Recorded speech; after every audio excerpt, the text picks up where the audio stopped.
Là, tout de suite, il s'est repris, la grandeur des tzadikim, il a dit c'est vrai, vous avez raison, c'est pas possible que Dieu fasse ça gratuitement. Est-ce que si quelqu'un a entendu quelque chose sur moi, qu'il me le dise. Et là, vous connaissez, on a entendu quelque chose sur toi. En général, c'est un truc, ça, en général, c'est ta femme peut te faire ça très souvent. Tu sais pas ce qui a pu arriver. J'ai une petite idée sur le problème. Elle a toujours la femme de l'homme, elle a toujours le truc pour savoir ce qui va. Et elle te le met dans le mille, tu vois. Le truc, c'est que si l'homme il est orgueilleux, il n'arrive pas à accepter. Et donc, il devra régler ça avec les gendarmes, le fisc, le truc. Dommage. Dieu préserve. Donc, il a dit, tout de suite, il a dit ça, et ils ont dit, Khamim, oui, on a entendu qu'il y a une des lois de la vigne que tu respectais pas. Dans la vigne, celui qui a une vigne, qui est propriétaire d'un vignoble, il y a des lois particulières, notamment, il y a certaines grappes dans son vignoble, certaines grappes qui ne sont pas complètes ou autres, qu'il se doit de donner à ses ouvriers. Les ouvriers ont le droit de les prendre. C'est pas toute la vigne, mais il y a certaines parties qui sont infimes en réalité. Ils ont le droit, comme la manière que quand tu emploies des animaux pour travailler la terre, on n'a pas le droit de les museler. D'accord, à moins de leur mettre un mangeoire. C'est-à-dire que tu leur as mis la nourriture dans un... Tu veux pas qu'ils touchent à la récolte parce que, mettons, c'est un truc qui est privé, qui est réservé, mais tu leur mets un mangeoir. T'as pas le droit de les museler. Ça, c'est valable pour les animaux. C'est aussi valable pour les hommes. Le type, il est en train de travailler dans la vigne, il a envie de prendre un petit raisin, il peut pas. C'est comme si tu l'obligeais à voler. Donc il y a des règles comme ça. Et on dit, on a entendu Ravuna que toi, tu ne donnais pas ces grappes-là qui sont réservées aux ouvriers. Et je dis, c'est vrai, mais c'est des voleurs. Je sais qu'ils me volent tous beaucoup plus. Au moins que je me récupère là. Au moins que... Et là, ils lui ont répondu la fameuse phrase, on a le droit de voler le voleur. Qu'eux, ils te volent, c'est une chose. Règle tes comptes avec eux. Fais un bed-in, fais ce que tu veux. Mais toi, ça te donne le droit de devenir voleur parce que ça leur appartient. Et de là, on comprend qu'est-ce qui s'est passé. Mesure pour mesure que toi, tu n'as pas donné la part qui revenait à tes employés, Dieu ne t'a pas donné la part qui te revenait dans ton vin. Et donc, tu as perdu tout ton vin. Ravuna, il a dit, je fais tchouva. À partir de maintenant, je leur donne. Miracle. Première version de la Gemara nous dit, miracle, le vinaigre, il est redevenu du vin. Autre version, qui est encore plus miraculeuse en fait. Le vinaigre, le prix du vinaigre a flambé, il est monté au prix du vin. Donc tout ça pour vous dire qu'il y a une raison. Maintenant, on n'est pas tous censés être riches. Il faut savoir que le mazal du peuple juif, l'ensemble de manière générale, c'est de manquer de rien. On est censés tous manquer de rien. Maintenant, il peut y avoir des gens qui ont un mazal particulier, d'être très riches. Mais manquer de rien, c'est un niveau quand même. Non, manquer de rien, ça veut pas dire que le type il a 5 000 € ou 100 000 ou... Il va aller en vacances, il va acheter à manger, il achète, il doit mettre de l'essence-cimée, il doit acheter des vêtements, il achète. Ce qu'il a besoin de faire, il fait. Il est jamais dans une situation je peux pas. Ça veut pas dire que le type il roule en Rolls, etc. Ouais. Mais Bichel, il n'a pas envie, lui. Il n'a pas de manque de ça. Il est entier avec ce qu'il a. Il y a certaines personnes qui ont un mazal de riches. D'accord? Ce sont des exceptions. Je parle riche. On en connaît, il a 7 milliards, Dieu bénisse. C'est une exception. C'est pas la majorité des gens qui ont 7 milliards sur leur compte. D'accord? Et il y en a d'autres aussi qui ont un mazal de pauvres. Des gens qu'il n'y a rien à faire. Tu peux envoie-lui 1 milliard, il va le perdre. Envoie-lui une Rolls, il va te la brûler. Il peut pas, ça décolle pas. C'est des mazals particuliers. Ce sont des exceptions. Nous, a priori, on fait pas partie d'exception. On est dans une norme. D'accord? Pourquoi ils le savent, les deux? Ouais. Bah, celui qui, a priori, déjà, tu le vois quand tu as un mazal spécial. Il y a des gens, c'est... Tu vois ce que je veux te dire? Et même ceux-là encore, après, ça n'empêche pas qu'il y ait encore d'autres clés. Mais en tout cas, a priori, la règle, c'est que personne ne manque de rien. Et en réalité, même celui qui a un mazal de pauvre, il n'en souffre pas. Je te parle, celui qui est vraiment adapté à ce mazal-là. Ouais, il va vivre la situation. Si maintenant, entre guillemets, lui, il fait de son mieux, il fait son service divin, c'est pas un manque. Tu sais, des fois, t'as pas d'eau, mais t'as pas soif. C'est pas grave. Tu vois, t'as pas à manger, mais t'as pas faim. C'est pas grave. Ok? Mais si par contre, tu crèves de soif, t'as pas d'eau, c'est là où vient la souffrance, là où vient l'épreuve. Donc là, il y a des pauvres. Et c'est une question qui a été posée à Rav Steinman, que Hachem donne longue vie. Rav Steinman, il n'a pas des grands moyens, et depuis jeune, il était pauvre. Et c'est écrit dans les Pirkei Avot, celui qui étudie la Torah dans la pauvreté finira par l'étudier dans la richesse. Bon, lui, c'est toute sa vie, c'est un des grands d'Israël, c'est un des grands de la génération. Il y a quelqu'un qui lui a posé la question, il a dit, mais Rav, tu vas dans sa chambre, dans l'endroit où il vit, c'est une chaise, une table, un matelas. Un truc vraiment... le minimum, quoi. Il y en a un qui lui a posé la question, Rav, je comprends pas, vous avez étudié dans la pauvreté, pourquoi vous n'êtes pas riche? Et c'est là que Rav lui a dit, mais qui t'a dit qu'il n'était pas riche? Selon ta définition de la richesse à toi, peut-être que je suis pas riche. selon ta vision à toi. Et au passage, je précise que Rav Steinman, les businessmen du monde entier l'appellent, lui, qui n'a jamais fait ni, je sais pas moi, ni master, ni MBA, ni truc. Quand ils veulent des conseils dans des directions, sur des gros business, c'est lui qu'on appelle. Quand on veut une bracha pour un truc important, c'est lui qu'on appelle. Les grands médecins vont le voir. Comment ça se fait pourtant? Je sais pas qui c'est qui est riche. Le riche, il l'appelle lui. Je sais pas qui est le plus riche alors. Parce que le riche, il a besoin de lui. Mais Rav Steinman, je te promets qu'il n'appelle jamais un riche. Comment je fais dans la Gemara, Rashi, comment tu l'as compris? Jamais il l'appelle. Alors qui est le plus riche véritablement? Et lui, il est heureux comme ça. Mais la place dans le monde futur, c'est plus les mêmes aussi. C'est évident. Mais en tout cas, alors maintenant, on va essayer de voir ensemble toutes les choses qui peuvent bloquer la parnassa. Alors, première des choses, c'est pas forcément par ordre de priorité. Je vous lis dans l'ordre dont ça m'est ramené. D'accord? Il y a un livre que le Rav Arush, qu'Hachem donne il a écrit, qui s'appelle Le Jardin de la Richesse. Si Dieu veut, qu'on espère bientôt, il va arriver pour le public francophone. Et donc, là, il y a un Pérec entier, un chapitre qui s'appelle... Ouais, c'est celui-là. Voilà, pour ceux qui... À la couverture, tu comprends. À la couverture... Ok? Et il y a un chapitre qui s'appelle Cheshbon Nefesh. À savoir, l'introspection. La première des choses, il faut s'introspecter. Avant de dire, oui, mais je ne comprends pas, je me tape au travail, je fais, je ne comprends pas, ça ne tombe pas. 2 secondes. La première des choses, je te dis, tfilin. Tfilin. Si maintenant, les tfilin, elles ne sont pas cachères, ou si elles sont mal mises, la personne ne sait pas les mettre, elle ne sait pas comment faire la bracha, elle ne sait pas enseigner, elle n'a pas appris bien, ou, vichlal, si elle ne met pas les tfilin, c'est une des choses déjà qui vient toucher la parnassa. C'est relié. D'accord? Et donc, il faut que chacun il soit très méticuleux pour les tefilines, et notamment acheter les tefilines les plus méoudéret, les plus top de top, écrites par des scribes ceux qui ont le plus la crainte du ciel. D'accord? Parce qu'il y a des gens, ils vont te mettre 30 000 dans une voiture, dès que tu leur dis les tefilines coûtent 800 €, c'est cher. Tu peux me la faire à 400. Tu peux pas me les... Mais pourquoi, chez Mercedes, t'as pas négocié? C'est marrant. Au contraire, là-bas, t'as fait le beau gosse. Non, moi, vous savez, vous me dites, oui, mettez-moi les sièges en cuir, fais-lui l'option truc, et l'option à 15 000, mettez l'option. Il arrive devant le software, tu vois ce que je veux te dire? Non, il faut prendre le top du top, selon ses possibilités, évidemment. D'accord? Et il faut être heureux de pouvoir mettre une somme comme ça pour la Torah et pour les tefilines. Donc, et il dit comme ça, il dit, parce que les tefilines qui sont meudarot, qui sont belles, qui ont un niveau particulier, pas simplement elles sont simples, c'est un niveau supérieur. Il dit maintenant, elles correspondent à la dimension de la vérité. Les tefilines, ça correspond à la dimension de la vérité. Et celui maintenant qui est relié à l'attribut de vérité, plus tu t'attaches à la vérité, plus la parnassa vient en largeur. Parce que toute l'abondance provient de l'attribut de la vérité. Comme ça, il explique ici. Et donc un homme maintenant qui va investir de l'argent, beaucoup d'argent pour des tefilines top, du top, d'accord, et qui les met comme la halakha le demande, il mérite grâce à ça d'avoir une grosse abondance qui tombe sur lui. Donc des fois on cherche à faire des heures suivre des trucs, dommage. Mais une fois pour toutes, une belle somme dans tes tefilines, apprends bien la halakha, tu vas t'éviter des heures et des week-ends et des nuits blanches pour un truc qui ne va pas forcément revenir. Et n'oublions pas une chose aussi, je le précise, que toutes les dépenses, d'accord, qu'on fait pour les mitzvot, Hachem il les rend. Hachem il rembourse. Il les rendra d'une manière. Et c'est-à-dire quoi, il te les rend, ça ne veut pas forcément dire que tu récupères l'argent sur le compte. Mais peut-être que tu aurais dû dépenser à un moment X, tu ne vas pas dépenser. Ou tu vas tomber sur une embellie. Il y avait des vacances qui coûtent 3 000, et toi, tu as eu une embellie 1 000. Des fois, moi ça m'arrivait quand je suis parti à Oman. Quand on est parti à Oman, chaque année ça arrive. Tu peux être assis, là, tu as payé ta place 300 €. Le mec d'à côté, il peut être à 1 200 €. Comment t'expliques ça? Même avion, même siège, même distance, même trajet. C'est Hachem, tout est précis. Ok, il ne faut pas oublier aussi une chose, c'est que dans les tefilines, d'accord, faire très attention si elles sont psoulotes, si elles ne sont pas cachères. Faire très attention à ça. Première des choses, il loupe une mitzvah. Et deuxième des choses, il prononce le nom de Dieu en vain. Dieu préserve.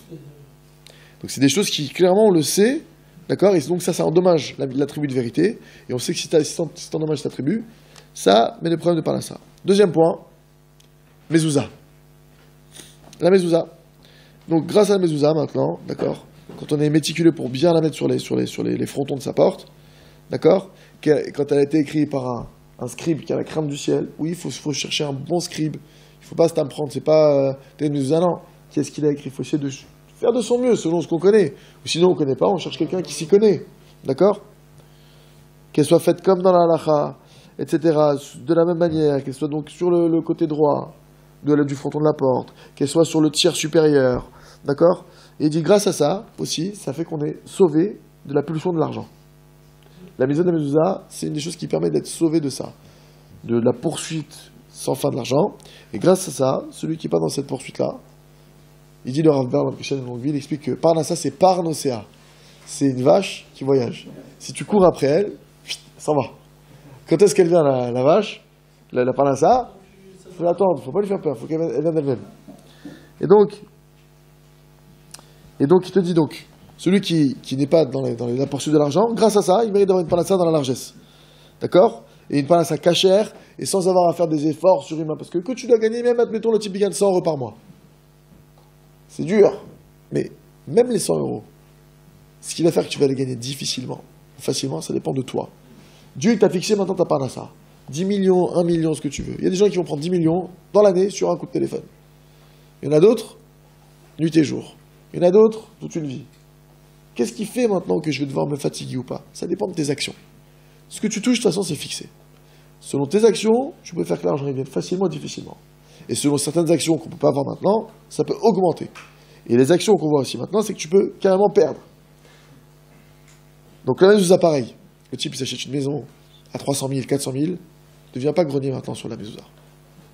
Commence pas maintenant à faire une négociation. Tu as fait le marbre au mètre carré, il coûte 500 euros. Au truc, là c'est la mezouza. Quand tu as acheté une paire de fines 800 et que tu es dégoûté, et un chauffeur, quand tu vas aller vérifier, il te dit c'est pas terrible. Faut faire tchouva. Faut chercher comment ça se fait que, entre guillemets, je me suis fait. Pourquoi je me suis fait rouler? Après, maintenant, faut faire attention quand on achète de base. Que tu achètes, c'est des gens que tu sais qui sont de confiance. Bah, c'est des gens de confiance. Ok, après maintenant, peut-être que même ils se sont fait avoir. Après, des fois, et au fond, si maintenant quelqu'un il s'est fait avoir, faut pas oublier une chose. Je te prends un exemple. Entre toi et moi. Le monde est géré par Dieu. Si quelqu'un il a l'habitude d'arnaquer les gens, c'est fort probable qu'il se fasse arnaquer dans les filines. Ah. Le type il est là, il embrouille, Dieu veut lui montrer. Le type maintenant il t'a fait confiance pour ses fenêtres. D'accord? Je dis ce qui m'est arrivé là, j'ai fait vérifier. Je dis pas maintenant, je parle pas de toi spécialement, je suis pas dans ton. Au mois des loups, j'ai fait vérifier mes deux filines, hein. Les deux, je les ai payés, Rabinouta et Rachi. Les deux, je les ai payés 800, ils m'ont dit ça. Après, voilà, je rentre pas dans ton. En tout cas, ce que je veux te dire, ce qui est sûr, c'est que c'est pas gratuit. Si maintenant quelqu'un, il voit que cette film qu'il a payé très cher, ok, elles sont au final quand il fait vérifier. Parce que là, déjà, il faut faire attention à chez qui il fait vérifier. Que le type ne soit pas intéressé à te faire à te faire les travaux. D'accord? Comme le plombier qui rentre chez toi, lui, c'est à la terrasse, il dit bah, faut tout refaire, hein. Ah, vous voulez travailler tant que ça? Bah oui, on veut travailler, nous. On est volontaires, hein. On est motivés. D'accord? Donc, déjà, peut-être que le type. Faut faire attention. Pour tous ces trucs-là, on commence pas à faire une chasse aux sorciers. On prie avant d'aller faire tes filines. Mon Dieu, s'il te plaît, moi tomber sur un sophère cachère qui va pas chercher quelqu'un de droit, qui a la crainte du ciel. Mon Dieu, avant d'acheter mes filines, mon Dieu, aide-moi à acheter les filines chérotes. Et si, malgré tout, j'ai prié quand même, j'essaie de leur faire tchouva, parce que c'est pas normal, il n'y a rien pour rien. C'est une souffrance. T'achètes, tu mets 800 euros la paire de filines, on te dit, c'est du papier journal. C'est quand même une souffrance. Non, il m'a pas dit ça, mais il m'a mis l'écriture pas terrible. Comment ça fait? Ok, alors je comprends, il faut se poser la question. Comment ça se fait? Peut-être que il faut chercher mesure pour mesure. Tu n'aurais pas dû prendre le serpent? Peut-être j'ai fait quelque chose qui a fait que il faut chercher maintenant, d'accord? Ok. Après la mezouza, donc on a dit tfilin, mezouza. Troisième point, cache-route. La cache-route, d'accord? Le fait de ne pas faire attention dans ce que tu manges. De faire attention à ce que chaque chose que je mange, il y a au moins un tampon, au moins c'est sur la liste du Beddin. Le consistoire, il a fait une liste. Le consistoire, il a fait une liste. C'est le minimum. Tu vois, c'est en dessous de ça, c'est... Et même sur la liste, entre guillemets, ils ont fait ça surtout pour donner accès. Il y a des choses qui sont que sur la liste. Il n'y a pas de tampon, il n'y a pas de truc. Mais c'est pour donner accès. Ben, quelqu'un qui fait rien, ok, au moins c'est déjà la première étape, qui prenne la liste du consistoire. Les paquets de gâteaux avec les étiquettes. Ouais. Bon, je rentre pas dans tous les détails. En tout cas, minimum. Après, tampon, au moins qu'il y ait un tampon, au Beddin, ce que tu veux, au moins le tampon de quelque chose. Et que tu sais un minimum que les tampons, ils sont vérifiés. Pas le tampon de Rav Boubou de Alaska. Connais pas. Il vient de sortir aujourd'hui, il vient d'arriver. Non, faire attention aussi, parce que le tampon... Les ashgarfat un peu... Tu vois, l'ashgacha, on sait pas d'où ça sort. Ouais. Halal Bet Yosef, tu sais pas, tu fais attention. Faut regarder. C'est Chalak Bet Yosef. Chalak chez nous. Donc, il faut faire attention. Alors, donc la nourriture, ok. Donc celui qui mange pas kasher, faire un effort, faut travailler là-dedans. Parce qu'il faut pas, c'est des choses qui bouchent les canaux. Et puisque c'est la nourriture, ça bouche le cœur. Ça fait que ça empêche, ça retire notre perception de la Torah. Ça nous empêche. Et le lait aussi, faire attention. Voilà, avec tout ce que, le lait qui n'est pas surveillé. C'est sûr que maintenant, premier niveau, quelqu'un maintenant qui aujourd'hui mange pas kasher, par exemple, ne lui rentre pas le lait tout de suite. Prends le lait qu'il y a sur la liste, je sais pas c'est quoi les marques. Il va regarder sur la liste du consistoire, il va sur consistoire.org, il va sur le truc, il cherche. Ok. Maintenant, quelqu'un qui est dedans. Aujourd'hui, tu as des supermarchés cachers à chaque coin de rue. Pourquoi tu vas t'appuyer sur une tolérance? Sachant que le Rabbi Lubavitch Zatzal, il disait que le lait qui n'est pas surveillé par un juif, ça rentre en lui des questions sur la Emouna. Un homme qui n'a pas la foi, il est en enfer. C'est un enfer, ce monde. C'est-à-dire, le type, mais je prends que du lait, mais il est caché. Dommage. Ah, maintenant, si un type, il te dit, attends, moi, soit ça, soit je fais rien. Alors, ok, fais minimum. Ou des fois, tu craques. Tu es en Lot-et-Garonne. Prends le lait de la liste. Tu es dans un endroit où il n'y a rien. Et quand tu habites à Paris, entre tous les 15 mètres, dans tous les... D'accord? Ok. Vous connaissez la cache-route. Après, maintenant... Un mitlot 7. La raillerie, la moquerie. La moquerie, les copains. C'est écrit dans Sefer Amidot. Celui qui se moque, sa parnassa, elle diminue. Celui qui se moque des gens. C'est écrit là-bas dans la Maseret, dans la Gemara Avodah Zarah, c'est écrit comme ça. Il a dit Rav Katina. Quand la mitlot 7, celui qui se moque, Mezonotav mitma'atin. Sa parnassa, elle diminue, comme c'est dit là-bas, il ramène un verset dans Oshéa qui dit que Hachem il retire sa main des moqueurs. Il enlève sa main, il enlève sa providence. Rachid explique là-bas que quoi qu'Hachem il a toujours sa main ouverte pour nourrir tout le monde. Hachem il nourrit tout le monde. Hachem il donne à tout le monde. Tout celui qui fait appel à lui, Hachem il donne. Sauf les moqueurs. Hachem il ferme sa main. Il retire sa main. D'accord? Donc tout celui qui est habitué à la moquerie, et à plus forte raison. À plus forte raison, c'est très proche. Fais attention, le roi Salomon dit comme ça. Celui qui dit à quelqu'un, il lui fait une chariade, il dit non mais je rigolais. C'est comme quelqu'un qui a une flèche, il l'a planté, il dit ah excuse-moi je rigolais. Non mais tu l'as planté, tu viens de le planter là. Donc rigoler ou pas, avant qu'on veuille pas te parler ça. Ça dépend, après c'est un libre arbitre. Tu veux une parnassa qui se diminue, tu cherches un moyen pour diminuer ta parnassa, la moquerie. Je me parle à moi, on a tous un tsara de ça, on voit bien, ça sera pas assez. On a envie de... ça nous démange. Des fois tu vois des scènes dans ta vie, dans la rue. D'accord? Qu'est-ce qu'il faut pas se retenir? Regardez ce qu'il dit aussi. Hein. Tout celui maintenant qui se haut niveau, donc il y a la moquerie en général, il y a niveau supérieur de la moquerie, celui qui se moque et qui prend en dérision les Talmidei Chachamim, les sages, par exemple, soit les sages, il les met en dérision, il se moque d'eux, les rabbanim ou autres, soit le judaïsme, les valeurs du judaïsme, les mitzvot. Arrêtez avec votre Shabbat, il y avait une voiture à l'époque, arrêtez d'inventer des lois, n'importe quoi. Qu'est-ce qu'ils comprennent? Tu connais les trucs comme ça? Oui, le lait, la viande, oui, n'importe quoi. Est-ce que... Bon, bref, tu vois, qui prennent ça en dérision, regardez ce qu'il dit. Il y a une promesse, une garantie que celui qui fait ça, sa parnassa va diminuer. Là, c'est même pas Ségoula, c'est une promesse. Voilà, c'est un contrat qu'il a signé. Sa parnassa, bye bye. Et plus que ça, il va se retrouver pauvre, rempli de dettes. Donc, après, c'est un libre arbitre. Oui, mais on aime bien rigoler. Des fois, t'es à la synagogue. T'as fait qu'une blague entre copains, mais la blague, elle était sur le rabbin.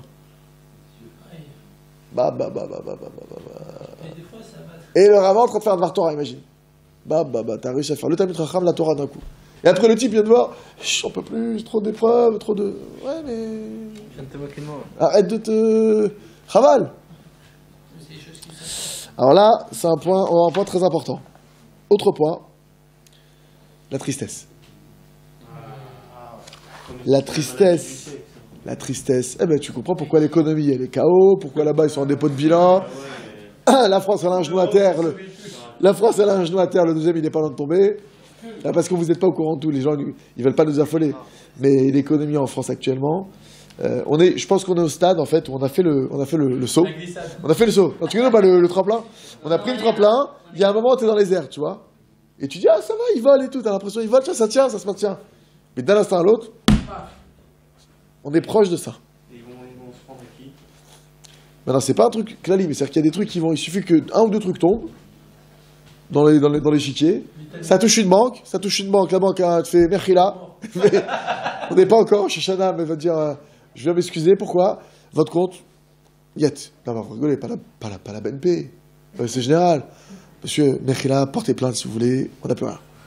Mais non, là, imagine un truc comme ça, guerre civile. Là, ça part en guerre civile. Là, ça part en.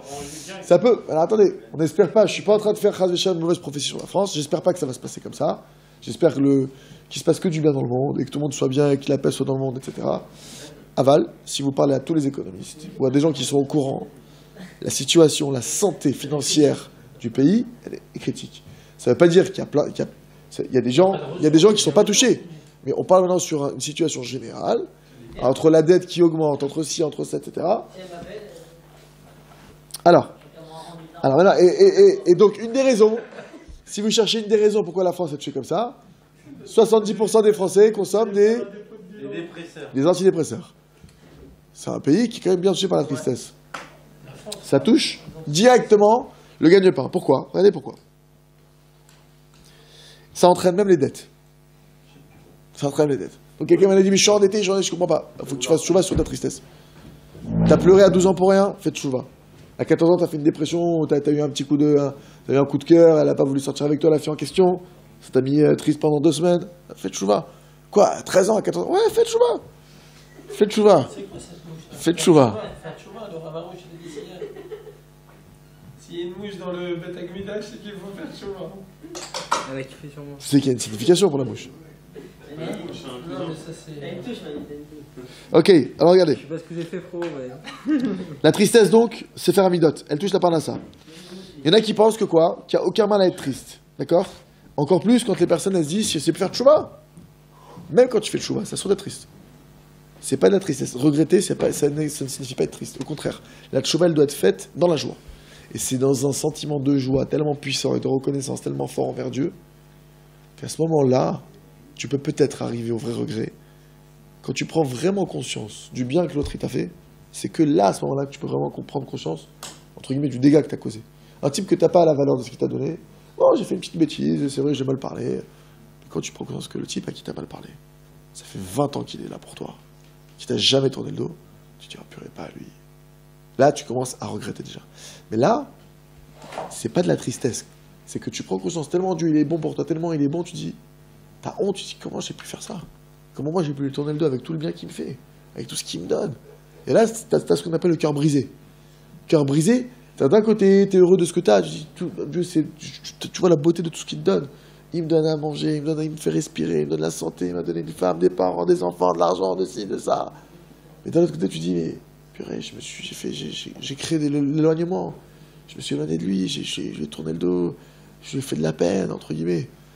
Des fois, vous savez, moi, je me souviens une fois, pour vous dire, c'est pas pour parler de moi, mais pour donner un exemple qui me permet de comprendre ça. C'est qu'une fois, je suis rentré tard chez moi, et j'étais jeune, et j'ai pas prévenu mes parents. Et bon, j'ai éteint mon portable, il faut pas qu'il m'appelle, parce que j'étais en mode, s'il m'appelle. Et quand je suis arrivé chez moi, donc il était pas non plus, il était minuit, d'accord? Mais j'avais pas prévenu, et c'était pas, je devais rentrer tôt, et bref. Quand je suis arrivé, donc moi je me préparais à me faire déchirer. Je me suis dit, voilà, si je vous retrouve, je préparais à encaisser. D'accord? Parce qu'il y avait la casserole facile chez moi, donc tu connais les... Ah, la savate. Non, moi ils ont vu que la savate, ça faisait plus... La casserole, j'ai une bonne téfale, la téfale facile. Non, donc je me suis dit, non, c'est pas vrai. Mais en tout cas, je me suis dit, tu vois, je me préparais en tout cas à me faire vraiment prendre un gros savon. Quand je suis arrivé, j'ai vu mon père qui avait les larmes aux yeux, qui m'a dit, on s'est vraiment inquiété pour toi. Même pas, il m'a rien dit. Quand j'ai vu la peine que je lui ai fait, c'était pire que s'il m'avait engueulé, c'était pire que tout. J'aurais préféré qu'il me frappe. Ça m'aurait fait moins de... J'ai vu, quand tu prends conscience qu'Hachem, quelque part, tu l'as déçu, mais vraiment, c'est que tu prends conscience qui est Hachem, tu prends conscience du bien qu'il t'a fait, la joie que tu as de dire, purée, je sers Hachem, Hachem, comment aidez-moi, etc. Et en même temps, tu prends conscience, c'est-à-dire d'un côté, c'est un sentiment qui est mêlé de joie, et en même temps, tu as honte, et là, tu peux arriver à des pleurs, mais ce n'est pas des pleurs de tristesse. Parce que ça, la tristesse, le Zohar HaKadosh, je te dis qu'Hachem, il déteste ça. On a déjà fait des cours, il y a un cours entier là, il y a un cours qui vient d'être mis en ligne. C'est la France qui m'en remplit. Il y a un cours qui s'appelle L'Alia dans la joie et joie dans l'Alia. Fallait le voir. Il est où le cours? Il est sur YouTube. Il arrive bientôt sur Jodifre. Là, il a actuellement sur YouTube, il va passer sur YouTube. Ouais. Et donc, la tristesse, Hachem, il quitte la personne. D'accord? Et on a un exemple de ça clair et net. On voit Yaakov Avinu, qui était notre père, c'est un jeune, etc. Au moment où il a été triste, alors qu'il avait une vraie raison, entre guillemets, une raison qui est... Il avait perdu son fils. Non, il avait perdu son fils. Il a perdu son fils. Je parle avant, quand il s'est perdu Yosef, d'accord? Son fils de 17 ans, qui disparaît, qui le pense mort. Il y a de quoi, il pense qu'il s'est fait déchirer par un animal féroce. Il y a de quoi avoir un petit coup d'arsène. Il a eu un coup de tristesse, à son niveau à lui. D'accord? C'est pas un manque de moulin qu'il a eu. C'est un sujet entier. Mais en tout cas, peu importe si c'est justifié, Hachem, il l'a quitté. Il a perdu le roi HaKodesh, l'Esprit Saint. Il n'y a pas... Hachem, il te dit, t'es pas content, t'es pas heureux, bye bye. Débrouille-toi. Parce que par le fait d'être triste, c'est comme si tu étais en train de dire... Je suis pas d'accord avec Hachem. Je comprends mieux qu'Hachem et il s'est planté. Donc c'est pire en fait. C'est plus, quelque part, c'est plus grave. Le type, il mange pas qu'Hachem, il est pas en rébellion avec Hachem. C'est rare, il a pas grandi dedans, il n'a pas appris. Le type fait pas Shabbat.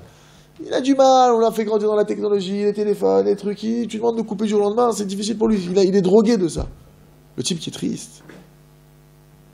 C'est comme s'il te dit tout le... Non, la société, ça ne me dérange pas, mais le patron, je ne peux pas le voir. Oh, le patron. Ah, le patron. Les anges, quand ils voient ça, ça fait une accusation de folie sur la tête de la personne. Ça. Ok. Donc on a tristesse.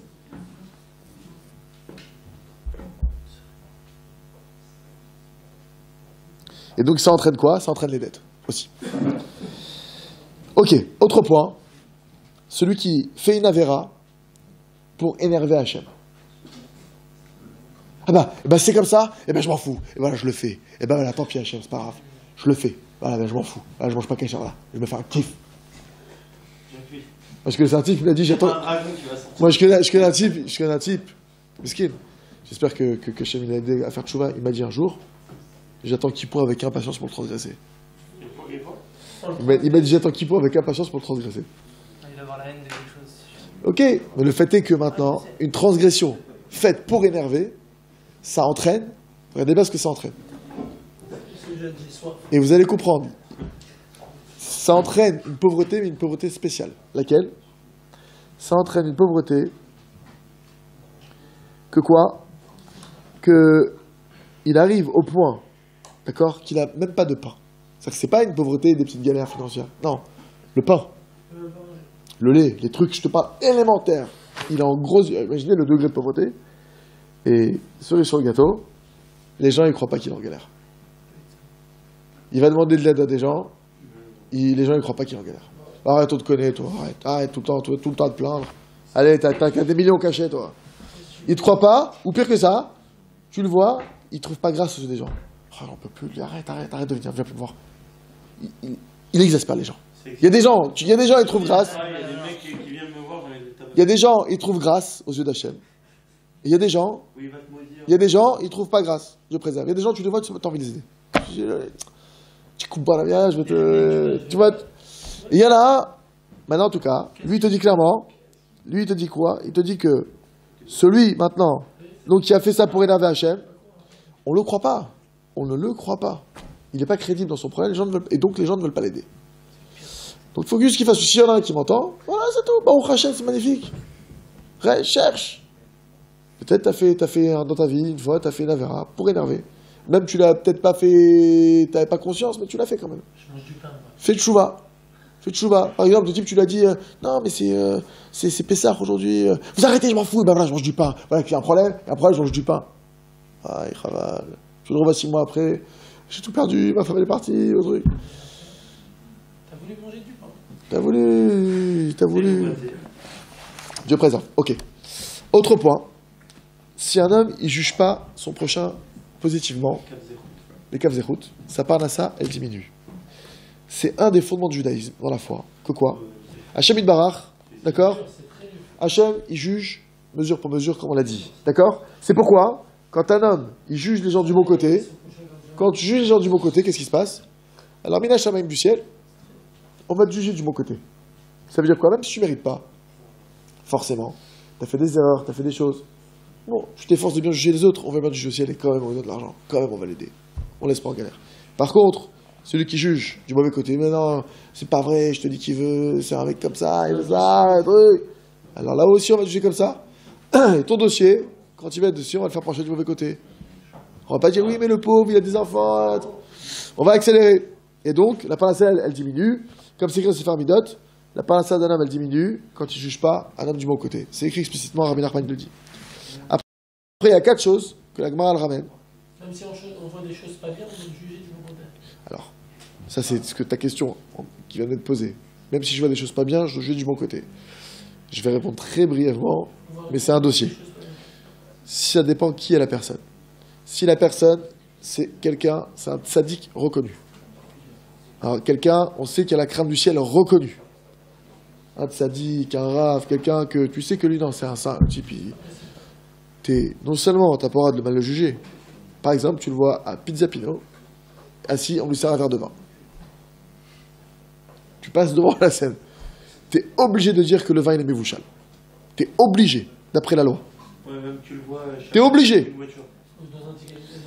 Tu es obligé de dire il a une urgence, une maladie. Il se passe un truc qui est. Si maintenant la personne, elle est moyenne, c'est pas quelqu'un connu pour être quelqu'un de méchant ou autre, tu vois qu'elle fait une bêtise. D'accord? Tu vois, tu la vois en train.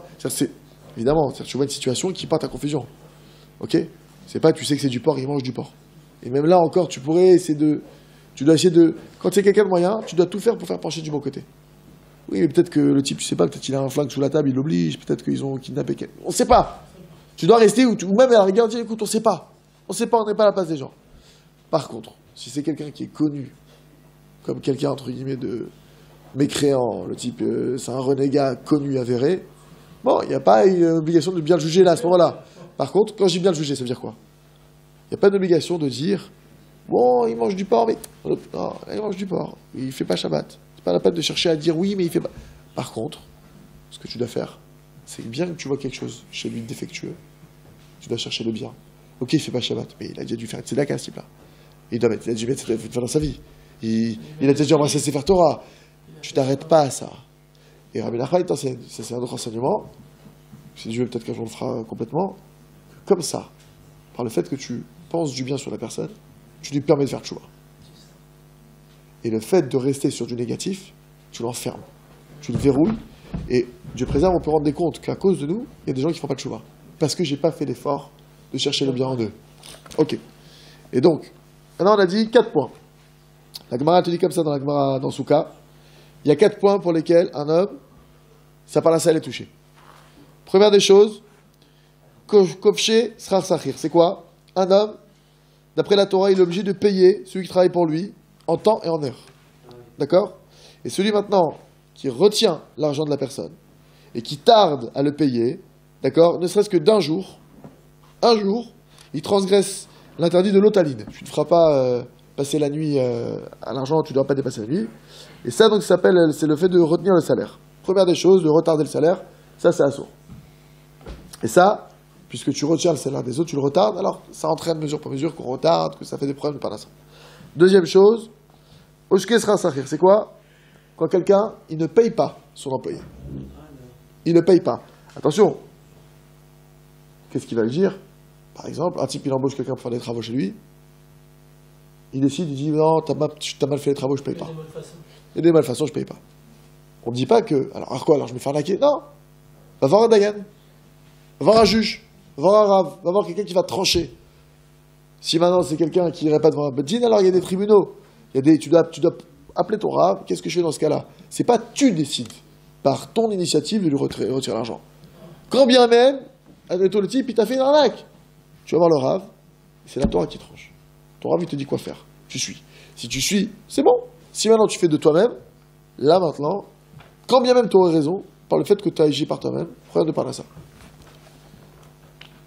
D'accord? Ok. Ok. Troisième point, quand on se déleste de ses responsabilités. Par exemple, on est à la synagogue, on finit les cours, tout le monde est en train de ranger la synagogue. tout le monde range, toi tu fais, tu vois rien, hop, tu t'en vas. Bonne soirée. Bonne soirée, hein. Ah, tu nous étanges chez toi, tout le monde est en train d'aider, ta femme a besoin d'aide, hop, t'as pas vu. La belle famille débarrasse, t'as pas vu, tu vois jamais. C'est marrant, hein, dès que tu dois mettre la main à la pâte, t'es pas là. Tu te délaisses de ce que t'as à faire.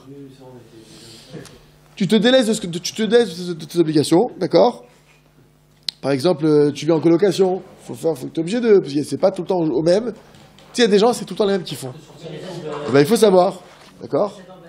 Il faut savoir que puisque maintenant, regarde le Mida Keneged Mida, c'est lui qui fait, il travaille à ta place, lui, là. Il fait ta part. T'aurais dû faire ça. Ah ben, il va prendre ta part aussi, alors. C'est logique. Bah oui, il débarrasse à ta place. Alors aussi, ta part à ça aussi, c'est là, ça n'a pas te déranger, puisque là, ça n'a pas dérangé qu'il fasse l'énergie. Mida Keneged Mida. Je travaille pour toi? Non. Attends, si maintenant tu me payes, donc tu payes, si tu délègues. Si tu délègues, je suis ton employé. Ah non, je suis pas ton employé. Bah, obligatoirement, je dois le devenir. Alors là, oui, ils disent, bah, ça devient son employé. Khazak, donc je dois le payer. Et donc, hop, tu manques. Ok. Quatrième point là qu'on a ramené de la Gemara en question, l'orgueil. D'accord? C'est écrit là-bas que celui qui est orgueilleux, ses biens diminuent, il perd tout, parce que c'est écrit dans le preuve du roi Salomon. C'est écrit devant l'orgueilleux, il y a l'obstacle, il y a la brisure. D'accord? C'est-à-dire que si tu veux savoir, tu vois un type qui a de l'orgueil, tu sais qu'il va se prendre une tannée. Il y a la tannée qui suit, c'est comme ça. Ok. Ok, ouais, il y a encore un peu... Là, pour l'instant, je vois tous les points qui bloquent. Il y a tous les trucs qui bougent. Ok. Alors, Bezrat Hashem, on a fait une première partie. Blinéder. La semaine prochaine, je continuerai la suite, si Dieu veut. Et pour faire ce qu'on appelle un check-up financier. Les gens, c'est ça le truc, c'est qu'ils vont chercher toutes sortes de solutions pour améliorer leur parnassa, ou pour trouver des moyens pour combler les dettes, ou pour faire gagner plus, ou j'en sais rien. Alors qu'à la base des bases, t'as mal quelque part, arrête de t'inventer médecin, va voir un médecin. Pareil, t'as un problème financier, t'as un problème de tuyauterie, va voir le plombier de l'âme. Va voir le plombier de l'âme qui t'explique, va voir les rabbinim, va voir les chacham la Torah, qui va te dire, attends, t'es filine, t'as musa, comme on a dit, chaque point, Bezrat Hashem, que chacun maintenant, par rapport à ce qu'on a dit, là ce qu'on a dit, c'est, je vous l'ai cité pour que vous preniez des notes normalement. Vous revoyez, Secours, il va te dire en ligne si tu veux sur internet, tu prends des notes, et tu commences après, tu fais kheshbon, tu analyses, est-ce que je suis moqueur? Oui ou non? Tu cherches toutes les fois où tu t'es moqué. Tu cherches toutes les fois où tu t'es moqué dans ta vie. Tu fais tchouva, tu demandes pardon, tu reconnais, là je me suis moqué à telle personne, je te demande pardon mon Dieu, je regrette, elle ne va plus me moquer. Je vais essayer de prier tous les jours un peu pour plus me moquer. Tu te rends compte que tu as retardé le salaire de quelqu'un. Appelle la personne, demande-lui pardon. Tac. C'est-à-dire que ce qu'on a appris là, il faut que ça devienne vivant. Donc il faut que ton introspection après, elle se transforme en prière, et que tu passes à l'acte, et que tu analyses vraiment. Bezrat Hashem. Si ça se trouve, il y en a que c'est juste pour des tefilines qui les prennent par là ça. Juste pour la mezouza, il suffit juste de Bezrat Hashem, le flux il revient. Chazak. Salut Chazak.